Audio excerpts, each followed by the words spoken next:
Hello friends, welcome to study with crazy guru. Friends, आज हम CRPF tradesman में जो भी जॉब नोटिफिकेशन निकला है, ड्राइवर, मैकेनिक्स और बहुत सारे पोस्ट पे जॉब नोटिफिकेशन निकला है, तो उस पर जो हम प्रीवियस ईयर क्वेश्चन जो आपसे आपके एग्जाम में पूछे गए हैं वो क्वेश्चन हम यहाँ डिस्कस करने वाले हैं। देखिए, टेस्ट सीरीज के श्रृंखला में हम सामान्य ज्ञान means general awareness and general knowledge का टेस्ट सीरीज नंबर 9 डिस्कस करने वाले हैं।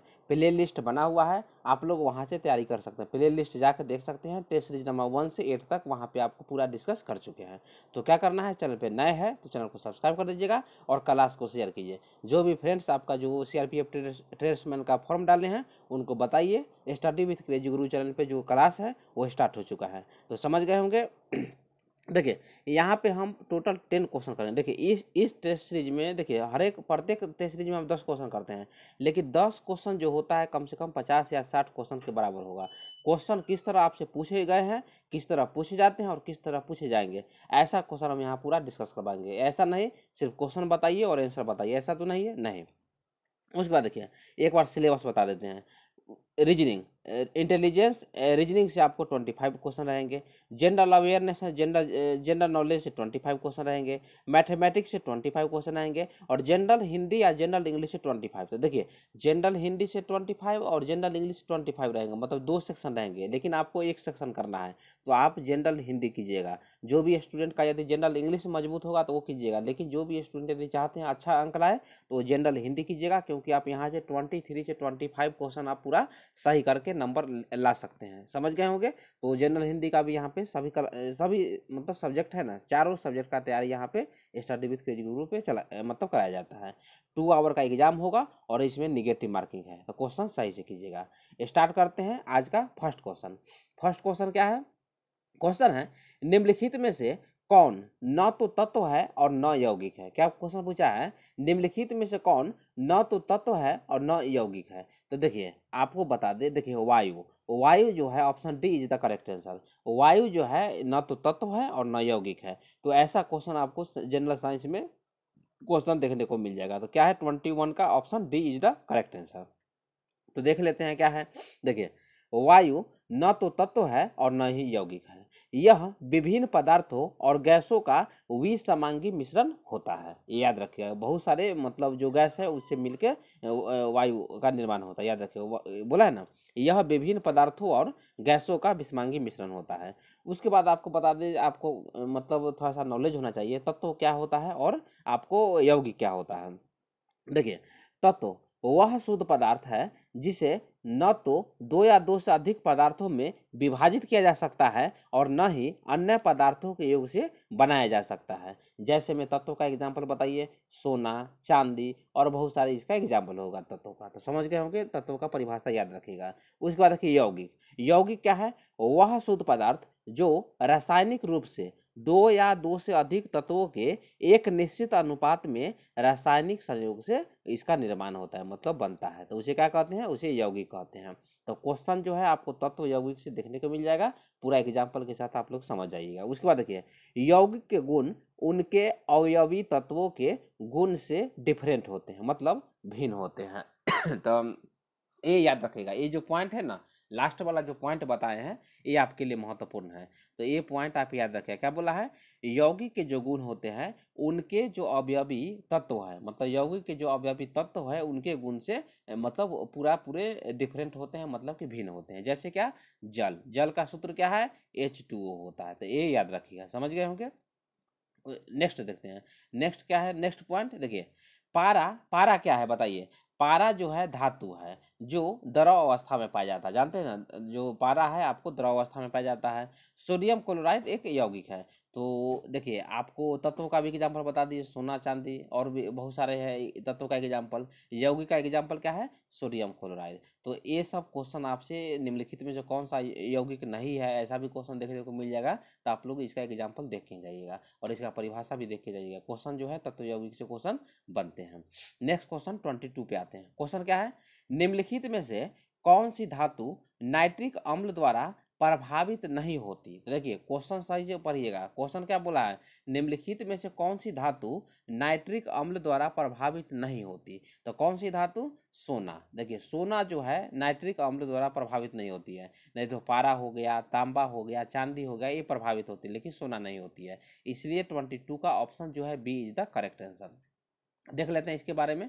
देखिए क्या है, सोना नाइट्रिक अम्ल द्वारा प्रभावित नहीं होती है, तो ये तो जानते हैं, आप लोगों को पहले भी बता दिया और आपको पता होना चाहिए। उसके बाद देखिए नाइट्रिक अम्ल सोना से प्रतिक्रिया नहीं करता है, इसीलिए इसका जो यूज किया जाता है, उपयोग किया जाता है, सोना के शुद्धिकरण में नाइट्रिक अम्ल का यूज किया जाता है। तो क्वेश्चन पूछ देगा सोना के शुद्धिकरण में किसका यूज किया जाता है, तो सोना के शुद्धिकरण में किसका उपयोग किया जाता है, नाइट्रिक अम्ल का, क्योंकि जो नाइट्रिक अम्ल है सोना से प्रतिक्रिया नहीं करता है और कोई भी इफेक्ट सोना पे नहीं पड़ने देता, ये याद रखिएगा। उसके बाद देखिए सर्वाधिक, सर्वाधिक जो विद्युत का चालकता वाला जो तत्व होता है वो चांदी होता है, और चांदी के बाद कौन होता है, तांबा होता है। तो क्वेश्चन जो है आपसे क्वेश्चन पूछ देगा, बहुत वीवीआई क्वेश्चन है, ये जो पॉइंट है पॉइंट याद रख लीजिएगा। सर्वाधिक विद्युत चालकता वाला तत्व कौन है, चांदी है, और उसके बाद कौन आता है, उसके बाद आपका तांबा आता है, ये याद रखिएगा।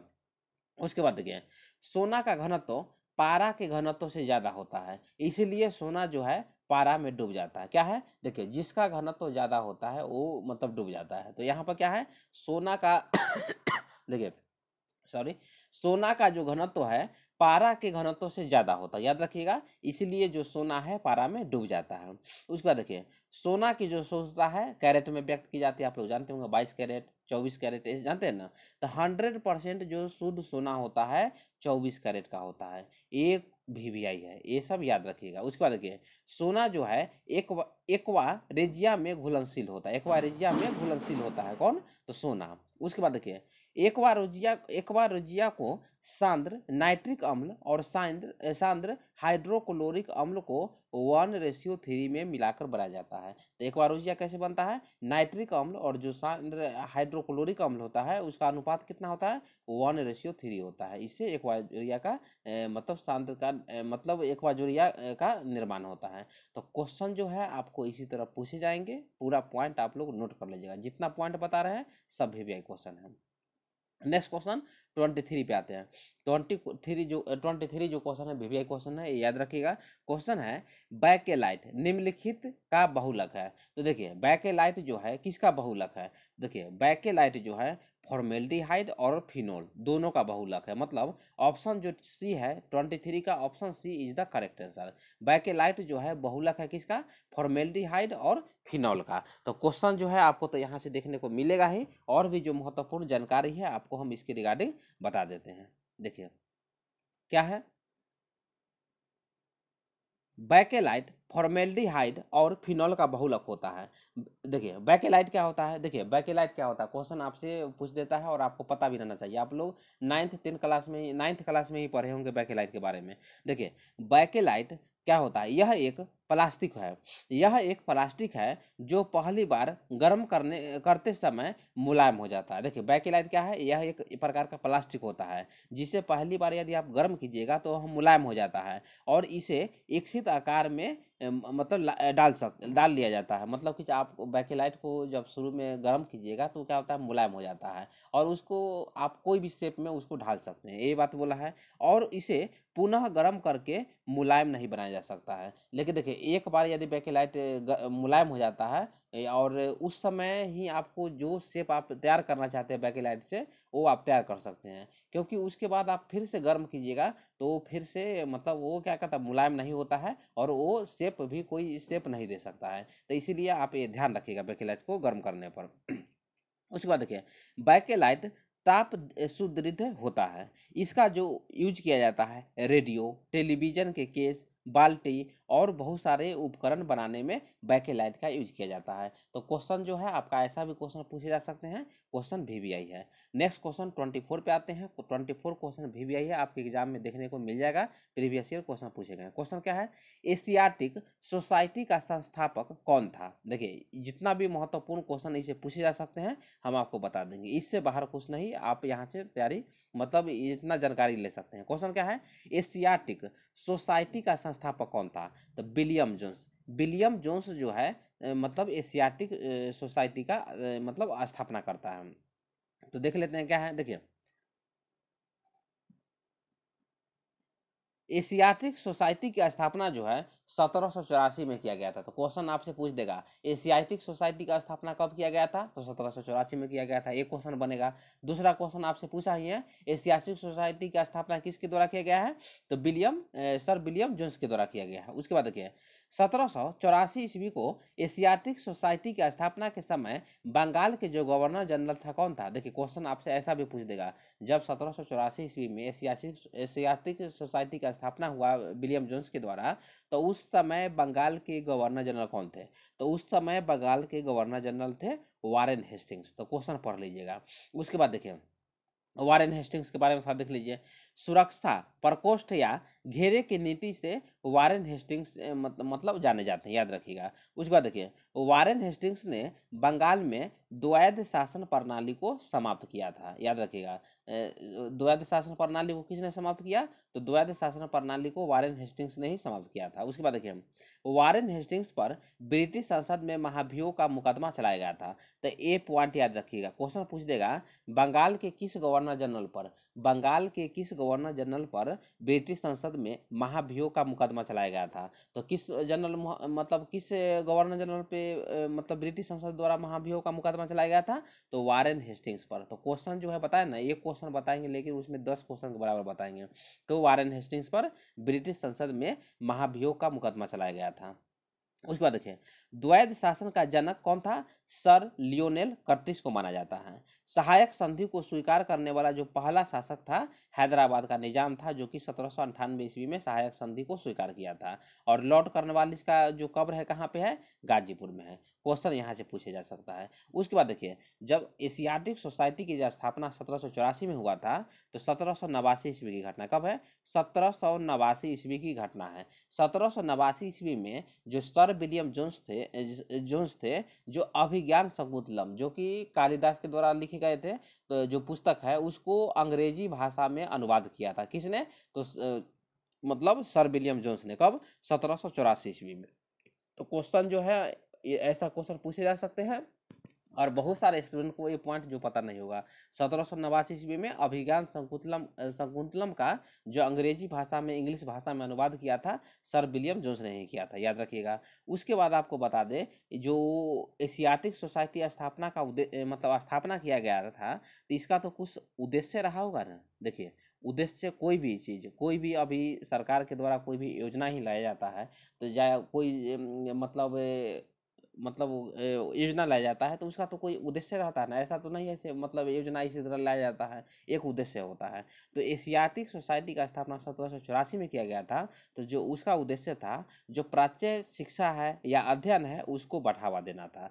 तो ये याद रखिएगा, क्वेश्चन जो है आपको यहाँ से देखने को मिल जाएगा। नेक्स्ट क्वेश्चन 25 पे आते हैं। क्वेश्चन क्या है, निम्नलिखित में से कौन अकबर के नवरत्नों में शामिल नहीं था। देखिए मतलब प्रीवियस जो क्लास लाए थे उसमें बताए थे ना, अष्टदिग्गज जो पाए जाते थे कृष्ण देवराय के दरबार में पाए जाते हैं, संगम वंश, ठीक है।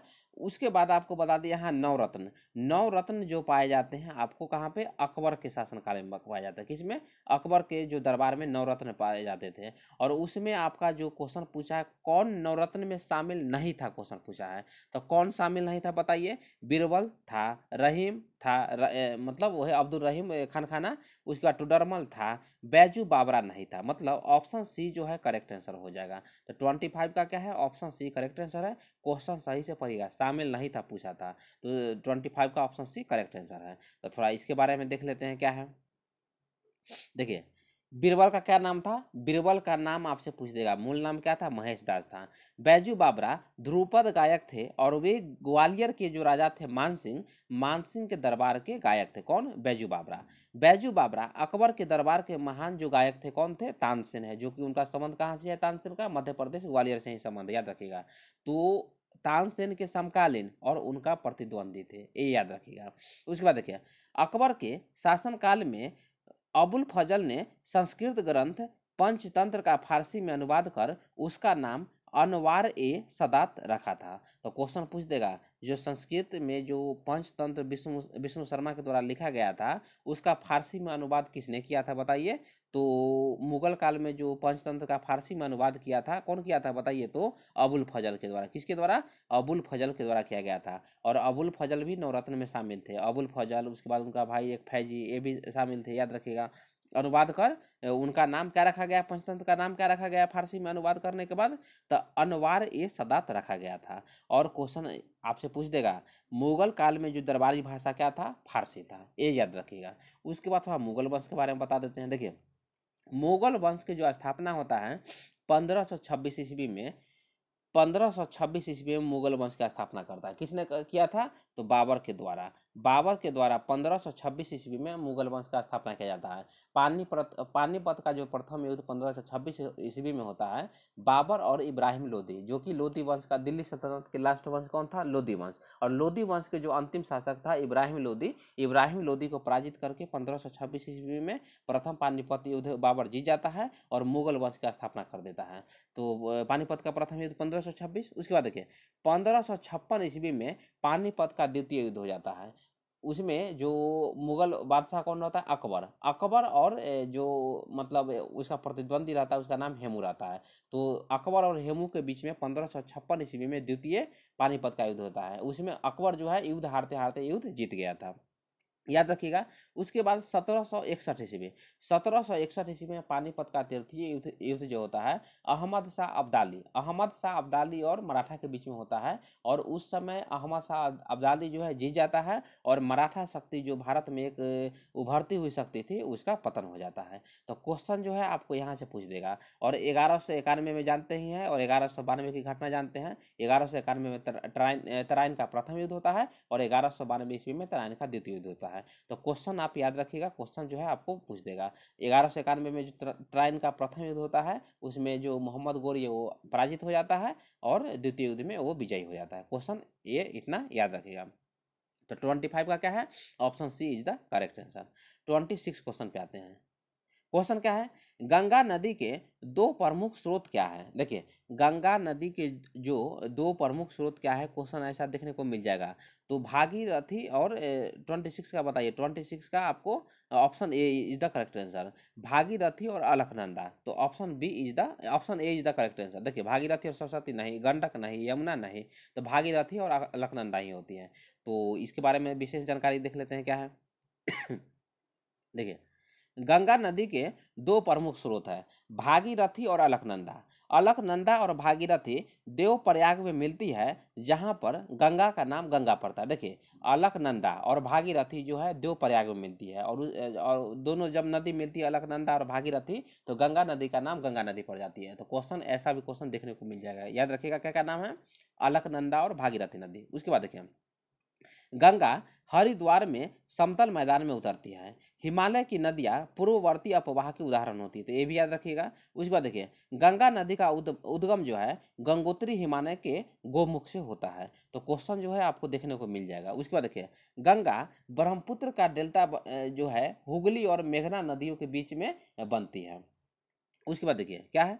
चंबल, बेतवा और केन जो नदी है यमुना की सहायक नदी है। देखिए चंबल नदी, बेतवा नदी और केन यमुना की सहायक नदी है। और यमुना नदी जो है यमुनोत्री हिमनद के बंदरपुर चोटी के पास उद्गम होती है। तो उद्गम से भी क्वेश्चन आपको पूछे जाते हैं। और आपको क्वेश्चन बताते देखिए यदि बहुत सारे स्टूडेंट जो होंगे राजस्थान से होंगे तो उनको चंबल नदी के बारे में पढ़ना होता है, तो थोड़ा सा चंबल नदी के बारे में बता देते हैं। देखिए चंबल नदी है, चंबल नदी का नाम क्या है? देखिए चंबल नदी को चर्मनवती भी बोला जाता है और चंबल नदी को राजस्थान की कामधेनु नदी भी बोला जाता है। क्या?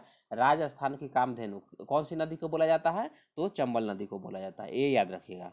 और चंबल नदी का जो उद्गम होता है कहाँ से होता है? जाना पाव पहाड़ी महू से होता है। और महू कहाँ पे है? इंदौर मध्य प्रदेश में है, ये याद रखिएगा चंबल नदी के बारे में। उसके बाद थोड़ा सा और बता दें।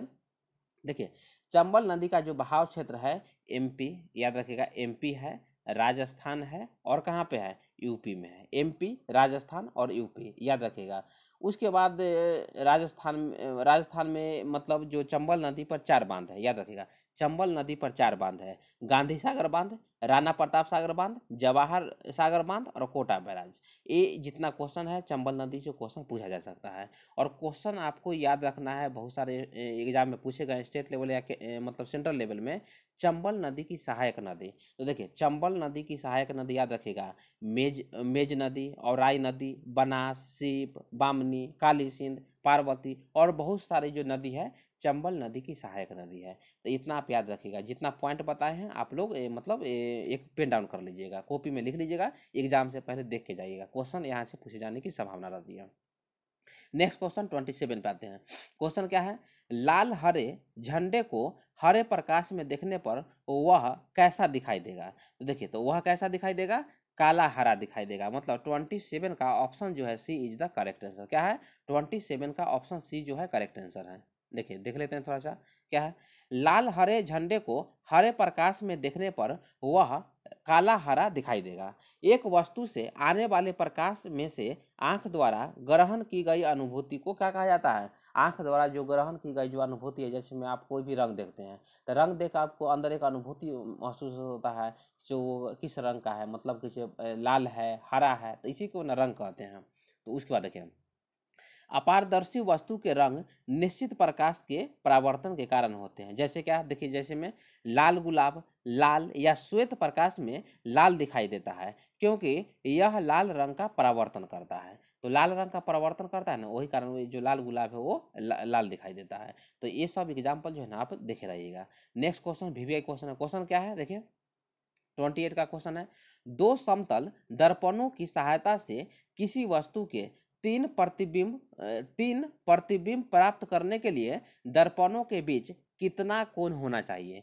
तो कितना कोण होना चाहिए बताइए, विवेक क्वेश्चन है, 90 डिग्री का कोण होना चाहिए। मतलब ऑप्शन सी जो है करेक्ट आंसर हो जाएगा। तो इसके बारे में महत्वपूर्ण जो जानकारी है देख लेते हैं। देखिए, दो समतल दर्पणों की सहायता से किसी वस्तु के 3 प्रतिबिंब प्राप्त करने के लिए दर्पणों के बीच 90 डिग्री कोण होना चाहिए। यदि दो समतल दर्पण एक दूसरे से थीटा कोण पर झुका हो तो उनके बीच जो रखे वस्तु के प्रतिबिंब की संख्या क्या होगा। तो देखिए, यदि 360 डिग्री बाई थीटा एक सम संख्या है तो प्रतिबिंबों की संख्या क्या होगा, प्रतिबिंबों की संख्या मतलब n is equal to number is equal to 360 by theta minus 1 होगा। उसके बाद देखिए, यदि 360 डिग्री बाई थीटा विषम संख्या हो, यदि विषम संख्या हो तो प्रतिबिंबों की संख्या n is equal to 360 by theta होगा। तो क्वेश्चन जो है आप लोग देख लीजिएगा, इसी तरह क्वेश्चन देखने को आपको मिल जाएगा। जितना भी पॉइंट लिखा हुआ है आप लोग देख के जाइएगा, क्वेश्चन आपसे देखने को मिल जाएगा। नेक्स्ट क्वेश्चन पे आते हैं। नेक्स्ट क्वेश्चन आप लोग जानते होंगे, वीवीआई क्वेश्चन है, संयुक्त राष्ट्र संघ के सुरक्षा परिषद में कितने सदस्यों को वीटो का अधिकार प्राप्त है। तो कितने सदस्यों को वीटो का अधिकार प्राप्त है, 5 सदस्यों को। मतलब option B is the correct answer होता है, ऑप्शन बी करेक्ट आंसर है। देखिए यहाँ पे, यदि कोई अस्थायी सदस्य किसी असाधारण प्रस्ताव से सहमत नहीं है तो वह नकारात्मक मतदान करके अपने वीटो के अधिकार का उपयोग कर सकता है। देखिए 5 अस्थायी सदस्य होते हैं और 10 जो सदस्य होते हैं वो अस्थायी सदस्य होते हैं, याद रखिएगा। उसके बाद देखिए 5 जो अस्थायी सदस्य कौन कौन है, क्वेश्चन पूछ देगा। रसिया है, फ्रांस है, ब्रिटेन, अमेरिका और चीन। क्या क्या, रसिया, फ्रांस, ब्रिटेन, अमेरिका एवं चीन को सुरक्षा परिषद में वीटो प्राप्त है, वो क्योंकि वो अस्थायी सदस्य हैं। उसके बाद देखिए, संयुक्त राष्ट्र संघ की स्थापना 24 अक्टूबर 1945 ईस्वी को विश्व शांति एवं सुरक्षा को बनाए रखने के लिए संयुक्त राष्ट्र संघ की स्थापना, यूनाइटेड नेशन मतलब जो संघ है यूएनओ की स्थापना की गई थी 24 अक्टूबर 1945 ईस्वी को। तो ये याद रखिएगा। तो 5 सदस्य अस्थायी होते हैं और जो 10 सदस्य होते हैं अस्थायी होते हैं। तो कुल सदस्यों की संख्या कितना हो गया, 5 + 10 = 15 होता है। तो क्वेश्चन जो है आपको जो सुरक्षा परिषद से क्वेश्चन, इतना ही क्वेश्चन आपसे पूछे जाएंगे। तो इतना क्वेश्चन आप याद रखिएगा, इतना पॉइंट। नेक्स्ट क्वेश्चन जो कि आज का लास्ट क्वेश्चन है, क्वेश्चन क्या है, मीनामबक्कम अंतर्राष्ट्रीय हवाई जो अड्डा है कहाँ पे स्थित है। तो कहाँ पे है, चेन्नई में है। मतलब option A is the correct answer. और भी जो महत्वपूर्ण जो हवाई अड्डा है जो आपसे एग्जाम में पूछे जाते हैं वो आप एक बार देख लीजिए। क्या है, देखिए इंदिरा गांधी अंतर्राष्ट्रीय हवाई अड्डा कहाँ पे, नई दिल्ली में, आप लोग जानते हैं। छत्रपति शिवाजी अंतर्राष्ट्रीय हवाई अड्डा मुंबई में है, ये भी आप लोग जानते हैं। उसके बाद देखिए केम्पेगोड़ा अंतर्राष्ट्रीय हवाई अड्डा, देखिए एक क्वेश्चन भी आई है, बहुत सारे एग्जाम में पूछे गए हैं, सेंट्रल लेवल एग्जाम हो या स्टेट लेवल हो, तो आप याद रखिएगा। केम्पेगोड़ा जो अंतर्राष्ट्रीय हवाई अड्डा है बेंगलुरु में है। नेताजी सुभाष चंद्र बोस जो अंतर्राष्ट्रीय हवाई अड्डा है कोलकाता में है। वीर सावरकर अंतर्राष्ट्रीय हवाई अड्डा कहाँ पे है? अंडमान निकोबार में है। उसके बाद देखिए लोकप्रिय गोपीनाथ बारदोली अंतर्राष्ट्रीय हवाई अड्डा असम में है। और डैबोलिम अंतर्राष्ट्रीय हवाई अड्डा गोवा में है। तो देखिए फ्रेंड्स क्वेश्चन जो है आपको इसी तरह क्वेश्चन जनरल नॉलेज में पूछे जाते हैं। जनरल हिंदी का भी आ रहा है, रीजनिंग का भी आ रहा है, एप्टीट्यूड का भी आ रहा है। रीजनिंग का भी आएगा, स्टैटिक जीके का भी आएगा। तो आपको टेंशन लेने की जरूरत नहीं है। आप लोग चैनल पे study with crazy Guru channel पर नए हैं तो चैनल को सब्सक्राइब कर दीजिएगा। मिलते हैं नेक्स्ट वीडियो में। जय हिंद, जय भारत।